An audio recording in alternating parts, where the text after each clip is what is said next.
मगध देश के जंगलों में एक खूंखार डाकू का राज हुआ करता था। वह डाकू जितने भी लोगों की हत्या करता था, उनकी एक एक उंगली काटकर माला की तरह गले में पहन लेता। इसी वजह से डाकू को सभी अंगुलिमाल के नाम से जानते थे। मगध देश के आसपास के सभी गांवों में अंगुलिमाल का आतंक था। एक दिन उसी जंगल के पास के ही एक गांव में महात्मा बुद्ध पहुंचे।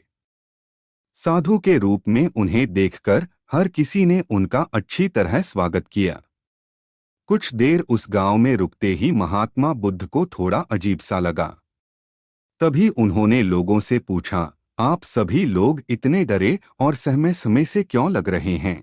सबने एक एक करके अंगुलिमाल डाकू द्वारा की जा रही हत्याओं और उंगली काटने के बारे में बताया। सभी दुखी होकर बोले कि जो भी उस जंगल की तरफ जाता है, उसे पकड़कर वो डाकू मार देता है। अब तक वो 99 लोगों को मार चुका है और उनकी उंगली को काटकर उन्हें गले में माला की तरह पहनकर घूमता है। अंगुलीमाल के आतंक की वजह से हर कोई अब उस जंगल के पास से गुजरने से डरता है। इन सभी बातों को सुनने के बाद भगवान बुद्ध ने उसी जंगल के पास जाने का फैसला ले लिया। जैसे ही भगवान बुद्ध जंगल की ओर जाने लगे, तो लोगों ने कहा कि वहां जाना खतरनाक हो सकता है। वो डाकू किसी को भी नहीं छोड़ता। आप बिना जंगल गए ही हमें किसी तरह से उस डाकू से छुटकारा दिला दीजिए। भगवान बुद्ध सारी बातें सुनने के बाद भी जंगल की ओर बढ़ते रहे। कुछ ही देर में बुद्ध भगवान जंगल पहुंच गए। जंगल में महात्मा के भेष में एक अकेले व्यक्ति को देखकर अंगुलिमाल को बड़ी हैरानी हुई।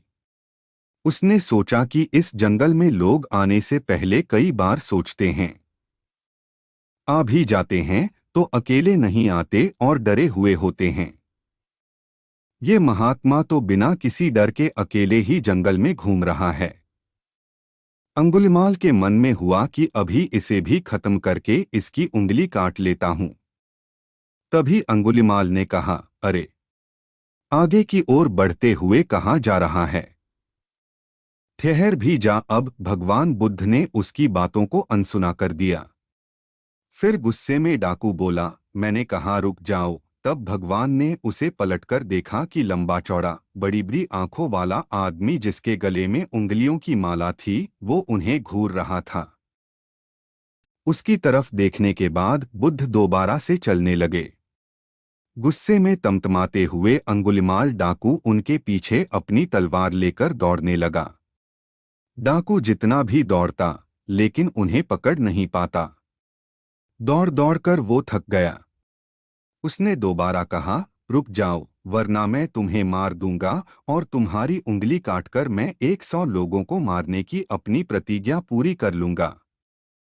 भगवान बुद्ध बोले कि तुम अपने आप को बहुत शक्तिशाली समझते हो न, तो पेड़ से कुछ पत्तियां और टहनियां तोड़कर ले आओ।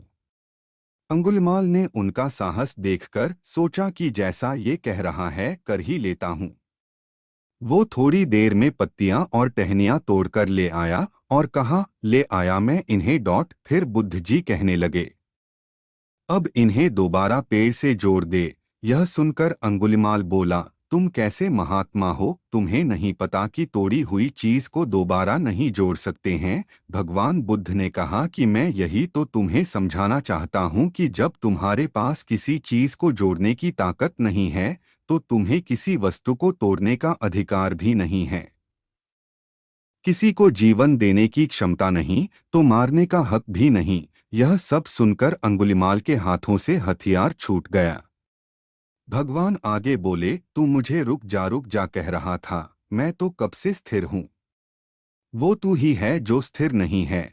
अंगुलिमाल बोला, मैं तो एक जगह पर खड़ा हूँ, तो कैसे अस्थिर हुआ और आप तब से चल रहे हैं? बुद्ध भगवान बोले, मैं लोगों को क्षमा करके स्थिर हूँ और तू हर किसी के पीछे उसकी हत्या करते हुए भागने की वजह से अस्थिर है। यह सब कुछ सुनकर अंगुलिमाल डाकू की आंखें खुल गईं और उसने कहा, आज के बाद से मैं कोई अधर्म वाला कार्य नहीं करूँगा। रोते हुए अंगुलिमाल डाकू भगवान बुद्ध के चरणों पर गिर गया। उसी दिन अंगुलिमाल ने बुराई का रास्ता छोड़ा और वो बहुत बड़ा सन्यासी बन गया।